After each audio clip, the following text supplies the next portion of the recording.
예배에 오신 의왕우리교회 성도님들을 주님의 이름으로 환영하고 축복합니다. 오늘은 6월 29일 잠언 31장 1절에서 9절의 말씀을 가지고 지혜로운 왕의 직무라는 제목으로 하나님 말씀을 나누겠습니다. 제가 먼저 성경 봉독해 드리겠습니다. 르무엘 왕이 말씀한 바 곧 그의 어머니가 그를 훈계한 잠언이라. 내 아들아 내가 무엇을 말하랴. 내 태에서 난 아들아 내가 무엇을 말하랴. 서원대로 얻은 아들아 내가 무엇을 말하랴. 내 힘을 여자들에게 쓰지 말며 왕들을 멸망시키는 일을 행하지 말지어다. 르무엘아 포도주를 마시는 것이 왕들에게 마땅하지 아니하고 왕들에게 마땅하지 아니하며 독주를 찾는 것이 주권자들에게 마땅하지 않도다. 술을 마시다가 법을 잊어버리고 모든 곤고한 자들의 송사를 굽게 할까 두려우니라. 독주는 죽게 된 자에게, 포도주는 마음에 근심하는 자에게 줄지어다. 그는 마시고 자기의 빈궁한 것을 잊어버리겠고 다시 자기의 고통을 기억하지 아니하리라. 너는 말 못하는 자와 모든 고독한 자의 송사를 위하여 입을 열지니라. 너는 입을 열어 공의로 재판하여 곤고한 자와 궁핍한 자를 신원할지니라. 아멘. 네, 오늘 우리는 잠언 31장의 말씀을 묵상하면서 르무엘 왕의 어머니께서 아들 르무엘에게 교훈한 잠언의 지혜 말씀을 듣습니다. 우리는 성경을 읽으면서 르무엘 왕에 대해서 들어본 적이 없었을 것입니다. 그래서 학자들은 이 부분에 대해서 르무엘이 누구냐? 르무엘은 솔로몬의 다른 이름이다. 본문에서 말하는 그의 어머니는 밧세바였다라고 말하기도 합니다. 그리고 또 다른 학자는 르무엘이라는 왕은 구약 어디에서도 발견되지 않는 이름이기에 이스라엘 밖에 다른 나라의 왕이라고도 합니다. 그러나 이것도 역시 추측일 뿐입니다. 그럼에도 하나님은 이 말씀이 우리 손에 들려지게 하는 것은 우리에게 들려주고자 하시는 지혜가 있기 때문입니다. 오늘 본문은 르무엘 왕의 것으로 간주되지만 사실 그 내용은 그의 어머니가 르무엘에게 이야기한 내용에서 나왔습니다. 왕의 어머니가 아들인 왕에게 위해서 조언한 말씀인데 고대 근동사회에서도 주로 아버지가 아들을 교훈하는 것이 일반적인데 어머니가 아들을 교훈하는 것은 다른 곳에서 발견되지 않는 매우 독특한 일이기도 합니다. 그렇다면 오늘 르무엘 왕 어머니를 통해 하나님은 우리에게 어떤 지혜를 주시는지 한번 나눠보겠습니다. 먼저 2절 말씀입니다. 내 아들아 내가 무엇을 말하냐. 내 태에서 난 아들아 내가 무엇을 말하랴. 서원대로 얻은 아들아 내가 무엇을 말하랴. 어머니가 왕을 내 아들이라고 부르는 것은 르무엘은 그녀에게 왕이기 전에 먼저 너는 내 아들이다라는 뜻입니다. 또한 서원에서 얻은 아들이라고 하는 것은 르무엘은 평생 자신이 여호와께 헌신된 자라는 사실을 잊으면 안 된다는 뜻을 가지고 있죠. 르무엘이라는 뜻은 무엇이냐? 르무엘은 하나님께 속한 자라는 의미를 지닌 이름입니다.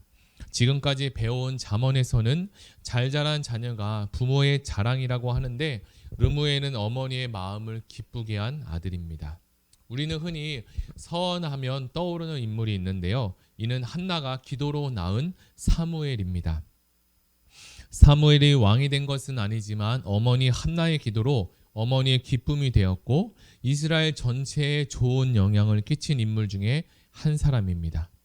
그런데 오늘 어머니가 아들 르무엘 왕에게 말하고 있는 교훈이 있습니다.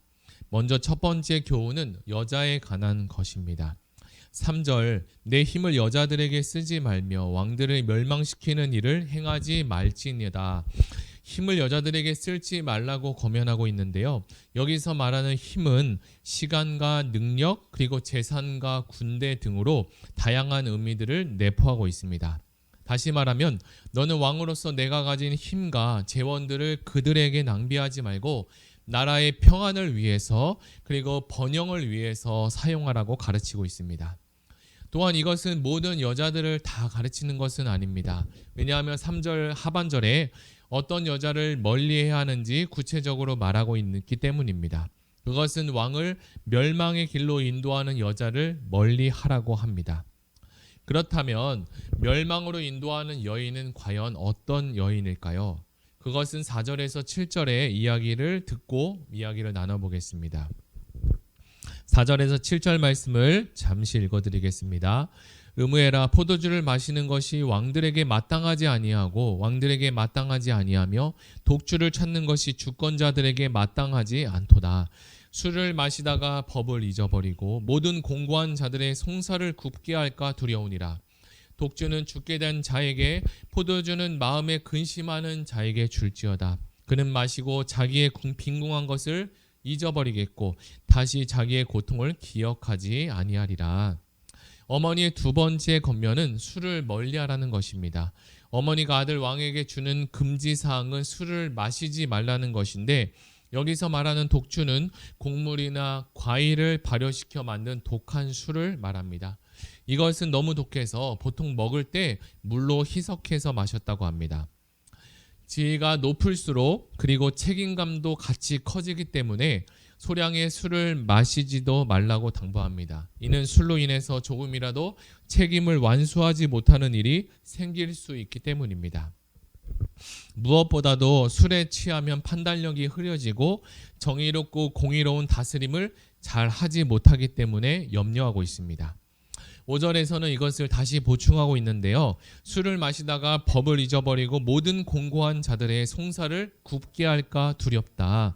술을 마시다가 나라의 법규를 잊어버리고 공고한 자들에게 대한 재판을 잘못 처리할 수 있기 때문입니다.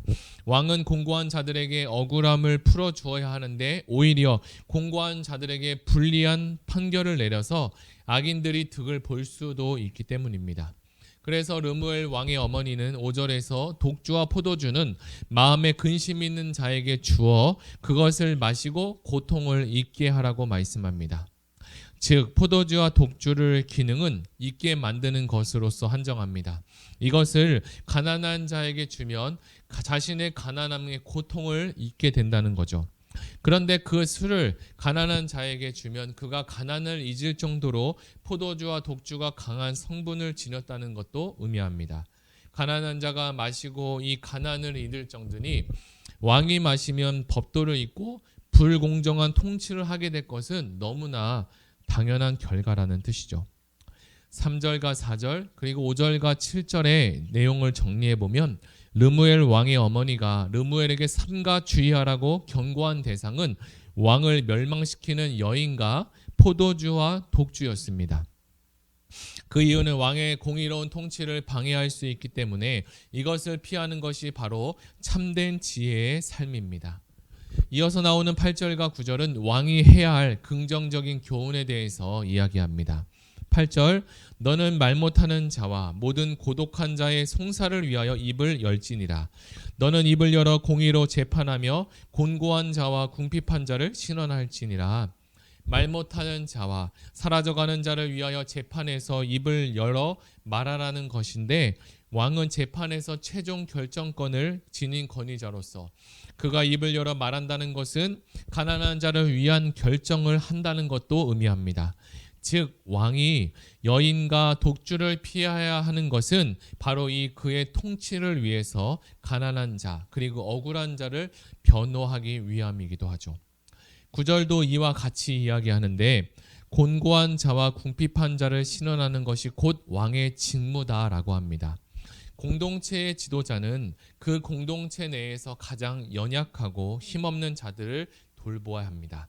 이런 가르침은 잠언 28장에서도 이미 우리가 살펴보았는데요.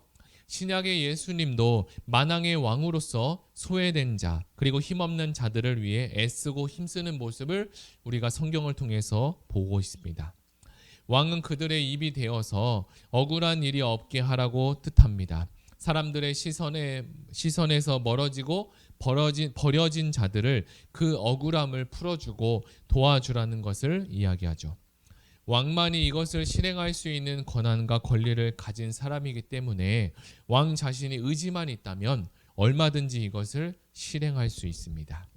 그리고 이어져는 9절의 하반절에 보면 왕과 주권자들 곧 고위 관료들에게 요구되는 하나님의 최우선적인 요구는 바로 정의였습니다. 왕은 정의를 수호할 의무와 책임을 가지고 있는 거죠. 이것은 바로 왕이라는 것이 하나님을 닮은 지도자라는 모습이기도 합니다.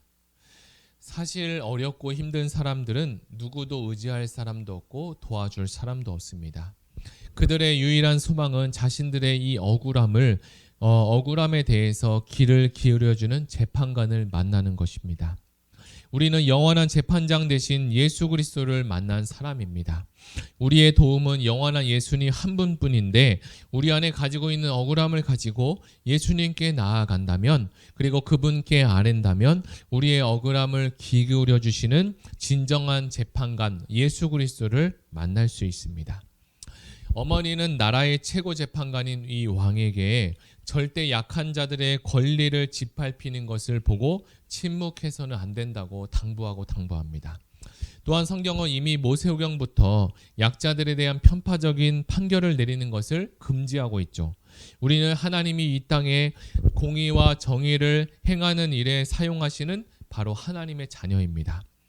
잠언 31장의 말씀은 왕과 지도자들에 대한 말씀으로 그치는 것이 아니라 우리 모두에게 적용되는 하나님의 말씀이고, 잠언 31장 1절에서 9절의 이 짧은 말씀이지만 우리가 살아가는 인생 가운데 꼭 필요한 말씀이기도 합니다. 오늘 들려주신 이 지혜의 말씀을 마음에 새겨듣고 살아가는 의왕우리교회 성도님들이 되시기를 예수님의 이름으로 축복합니다. 우리 들은 말씀을 생각하며 다 같이 기도하기를 원합니다. 그리고 7월부터 시작되는 다음 세대 여름 성경학교와 수련회를 위해서도 같이 기도했으면 좋겠습니다. 우리 다 같이 기도하며 나아가겠습니다. 사랑의 하나님 감사합니다. 오늘 왕의 직무에 대해서 하나님께서 우리에게 지혜를 말씀해 주셨는데 여인을 피하고 또 독주와 포도주를 피하라고 말씀하셨습니다. 이것들이 왕의 직무로서 하나님 좋은 것들을 가져다 주는 것이 아니라 해롭고 악한 것을 가져다 주고 잘못된 판단과 하나님 잘못된 결정을 할 수 있기 때문에 이런 것들을 피하라고 주님 말씀하셨습니다. 그러나 이것은 왕에게만 필요한 것이 아니라 오늘 하루를 살아가는 우리에게 꼭 필요한 주의 말씀인 것을 우리가 깨달았습니다.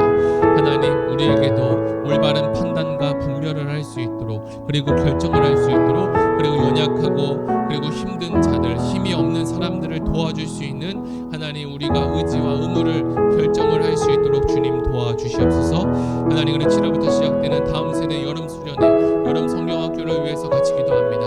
위치부, 유년부, 초등부, 중고등부와 청년부까지 하나님, 또 온 다음 세대 모든 부서마다 하나님 이제 성경학교와 수련회가 진행되는데 하나님 그곳에서 말씀이 선포되고 또 재미있는 활동과 여러 가지 순서들이 있을 텐데 하나님 이것을 통해서 우리 다음 세대 모든 아버지 하나님 아이들과 학생들이 하나님의 말씀으로 새롭게 거듭나고 변화될 수 있는 은혜의 시간 낼 수 있도록 성령께서 함께하여 주시고 하나님이 도와주시옵소서. 감사드리며 예수님의 이름으로 기도드립니다. 아멘. 우리 이 시간에 이어서 같이 기도할 텐데 가지고 오신 기도 제목, 개인 기도 제목과 그리고 나라 민족을 위해서 다 같이 기도하며 나아가겠습니다.